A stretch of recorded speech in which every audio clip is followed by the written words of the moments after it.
नमस्कार। आज हम एक बहुत ही दुखद घटना पर बात कर रहे हैं। 12 जून 2025 Ahmedabad air India flight AI 171 का हादसा। ये बोइंग 787-8 ड्रीमलाइनर विमान था, लंदन जा रहा था। सरदार वल्लभ भाई पटेल अंतर्राष्ट्रीय हवाई अड्डे से टेक ऑफ के कुछ ही देर बाद ये दुर्घटनाग्रस्त हो गया। हाँ, ये एक बहुत ही गंभीर हादसा था। हमारे पास इसकी जानकारी कई स्रोतों से, Reuters, Hindustan times, times of India, the Guardian, the Sun, mid day, Wikipedia, काफी कुछ है। हमारा मकसद है कि इन सब जानकारियों को देखें और समझें कि असल में क्या हुआ, जांच में क्या चल रहा है और इसका असर क्या हुआ है। और ये इसलिए भी ध्यान देने वाली बात है, जैसा आपने कहा, क्योंकि ये बोइंग 787 ड्रीमलाइनर का पहला घातक हादसा है। बिल्कुल। और जो बात सबसे ज्यादा चौंकाती है वो ये कि विमान उड़ान भरने के मुश्किल से 1 मिनट के अंदर ही नीचे आ गया। हाँ, 1 मिनट भी पूरा नहीं। और सीधा मेघानी नगर इलाके में बीजे मेडिकल कॉलेज के जो रिहायशी क्वार्टर्स हैं उनसे जा टकराया। सीसीटीवी फुटेज में तो ये भी दिखा कि टेक ऑफ के शायद 17 सेकंड बाद ही विमान नीचे आने लगा था और बाहर से कोई आग वगैरह के निशान भी नहीं थे उस वक्त। ये बाकी बहुत ही विनाशकारी घटना थी। सोचिए, विमान में 242 लोग सवार थे, जिनमें से 241 की मौत हो गई। 241, बाप रे। हाँ, 230 यात्री और 12 क्रू सदस्य। और सिर्फ विमान में ही नहीं, जमीन पर भी। हाँ, जमीन पर भी तो। जमीन पर भी कम से कम 38 लोगों की जानें गईं। वहाँ कॉलेज के छात्र थे, निवासी थे।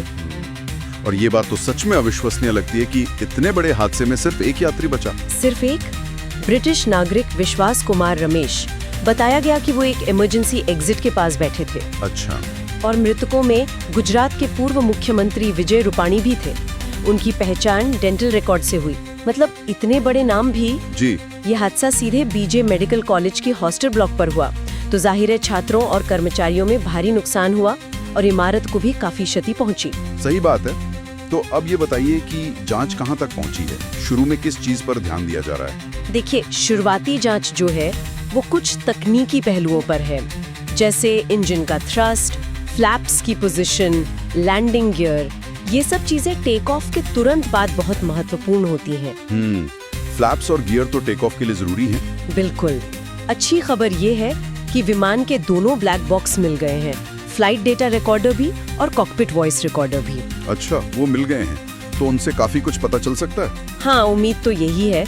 भारत और अमेरिका के जो विमानन प्राधिकरण है वो साथ मिलकर काम कर रहे हैं। बोइंग के लोग भी शामिल हैं और इंजन बनाने वाली कंपनी जी, उसके विशेषज्ञ भी जांच में मदद कर रहे हैं। ये तो एक मल्टीनेशनल जांच होगी फिर। और बचाव कार्य वो भी जाहिर है बड़े पैमाने पर हुए होंगे। जी हाँ, बिल्कुल। केंद्रीय रिजर्व पुलिस बल CRPF ने करीब 150 जवान वहां भेजे और राष्ट्रीय आपदा प्रतिक्रिया बल NDRF की भी 3 टीमें, मतलब लगभग 90 लोग राहत और बचाव के काम में लगे। इस हादसे के बाद एयर इंडिया ने क्या कदम उठाए? क्या उनके बाकी 787 विमानों की भी जांच हुई? हाँ, एयर इंडिया ने एहतियात के तौर पर अपने बाकी 787 फ्लीट का निरीक्षण किया। उसमें तो कोई बड़ी समस्या सामने नहीं आई, ऐसा कहा गया। लेकिन एक बात है, भारत के जो विमान नियामक है DGCA, उन्होंने हाल ही में एयरलाइन के रखरखाव यानी मेंटेनेंस से जुड़े कुछ मामलों पर चिंता जताई थी पहले। अच्छा, पहले से ही? हाँ, और नियमों का सख्ती से पालन करने को कहा था। तो ये पहलू भी जांच में जरूर देखा जा रहा होगा। ये तो महत्वपूर्ण बात है। अच्छा, इस हादसे का असर उड़ानों पर भी पड़ा होगा? हाँ, पड़ा। सुरक्षा जांच और हवाई क्षेत्र पर कुछ समय के लिए जो प्रतिबंध लगे, उसकी वजह से एयर इंडिया को अहमदाबाद से लंदन गैटविक जाने वाली अपनी दूसरी फ्लाइट AI 159 समेत कई उड़ानें रद्द करनी पड़ी।